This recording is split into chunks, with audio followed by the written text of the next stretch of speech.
A Russian military platoon near Chasiv Yar has reportedly collapsed under pressure.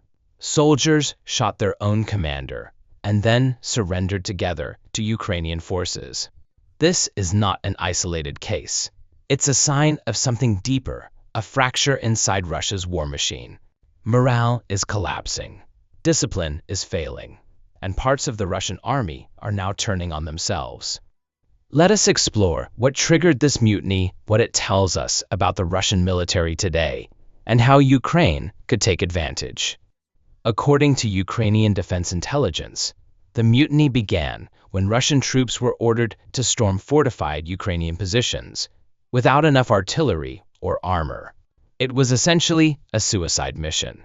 When the platoon commander threatened to shoot anyone who refused, the troops turned their weapons on him instead. This account comes not from Ukrainian soldiers, but from the Russians who surrendered. Facing prison, or worse if they stayed behind, they chose to cross the front lines and surrender. They waved white flags and gave themselves up to Ukrainian custody, bringing with them critical intelligence.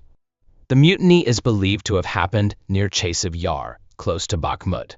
This region has seen some of the most intense fighting of the war.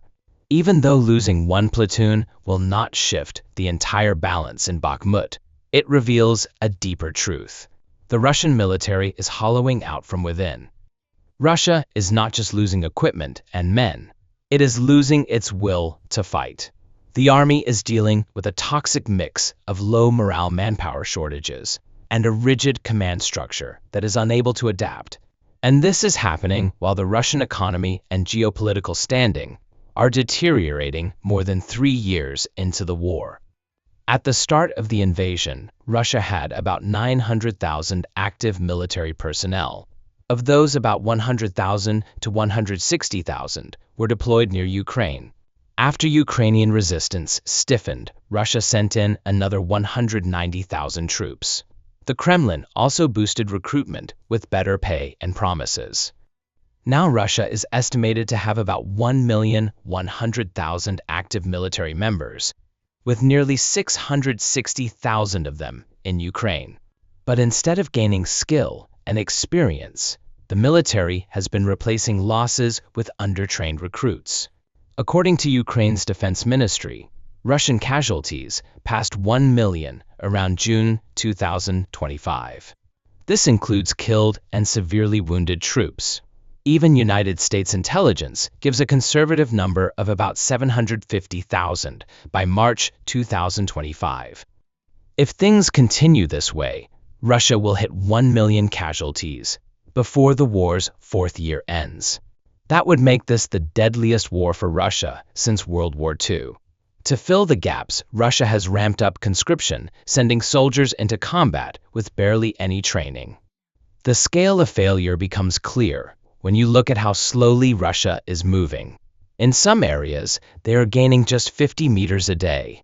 These are gains so small, they are meaningless when compared to the size of Ukraine. And these small advances are coming at an enormous cost in lives and money. Russia is now spending about 40% of its federal budget on the war. The mutiny near Chasiv Yar reportedly involved the 20th Combined Arms Army. This is part of a wider collapse in the Russian officer corps. Russian sources admit 12 generals have been killed. Ukraine says it is at least 16. One independent Russian group claims over 5,000 officers have died. Why does that matter?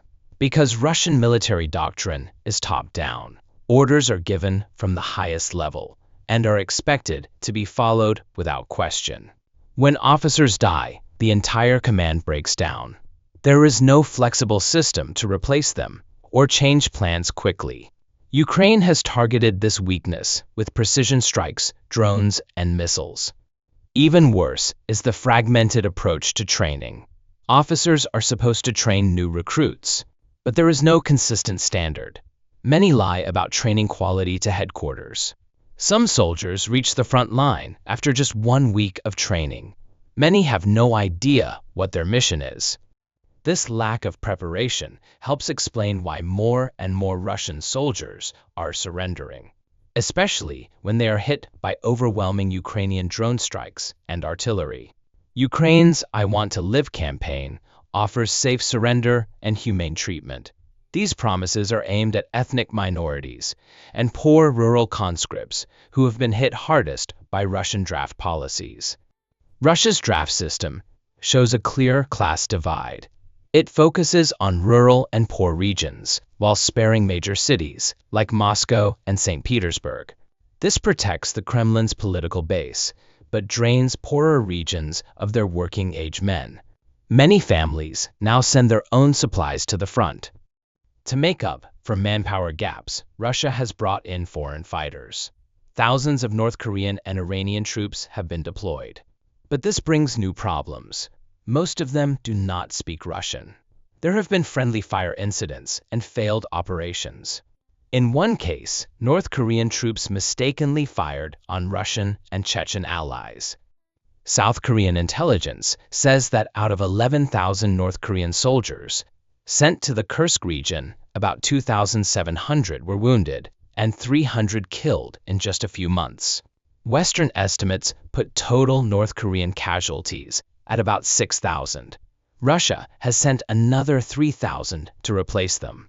But the same problems continue. Iranian troops are also on the battlefield. In GoPro footage from May, Russian soldiers are seen struggling to coordinate with Iranian allies. Language and training differences make joint missions dangerous and ineffective. This patchwork approach cannot last. Ukraine says Russia is losing more than 1,100 soldiers per day. Bringing in 10,000 foreign troops at a time only delays the inevitable. Based on past data, a foreign fighter deployed to Russia has about a 50% chance of surviving 6 months. One major reason for these losses is the nature of modern war. This is not trench warfare. It is drone warfare. Precision drone and artillery strikes now cause about 70% of Russia's equipment losses. Manpower losses likely follow the same trend. Russian soldiers are not dying in close combat. They are being hunted from the sky by drones. To make things worse, Russia is paying massive salaries to soldiers and foreign fighters. These are much higher than the national average. Pay and support for military families now take up more than 8% of the federal budget. On top of that, Russia is buying weapons from Iran and North Korea. All of this is draining the economy, while sanctions limit oil and gas exports, which once brought in 40% of national revenue. This creates a dangerous cycle. Russia loses troops, so it spends more to recruit replacements. The more it spends, the more the economy breaks down. To keep exporting oil, Russia now uses shadow fleets that are risky and expensive under sanctions. At the same time, hundreds of thousands of middle-class Russians have left the country. Most of them worked in tech and skilled industries. Their absence is damaging Russia's future. The mutiny at Chasiv Yar is not just a battlefield event. It is a symbol of Russia's collapse. Putin cannot win the war. Without losing soldiers, he cannot afford to lose.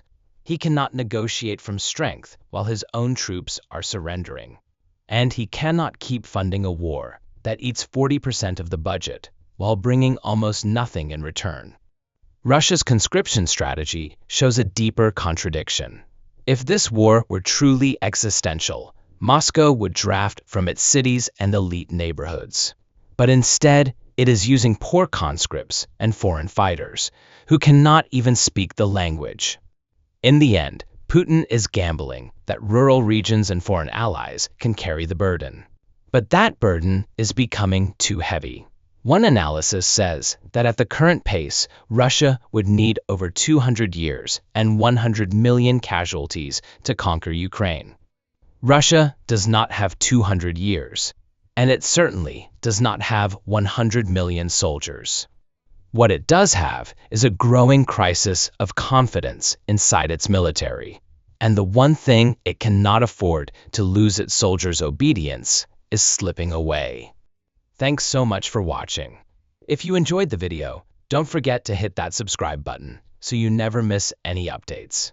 Take care, and I'll see you in the next one.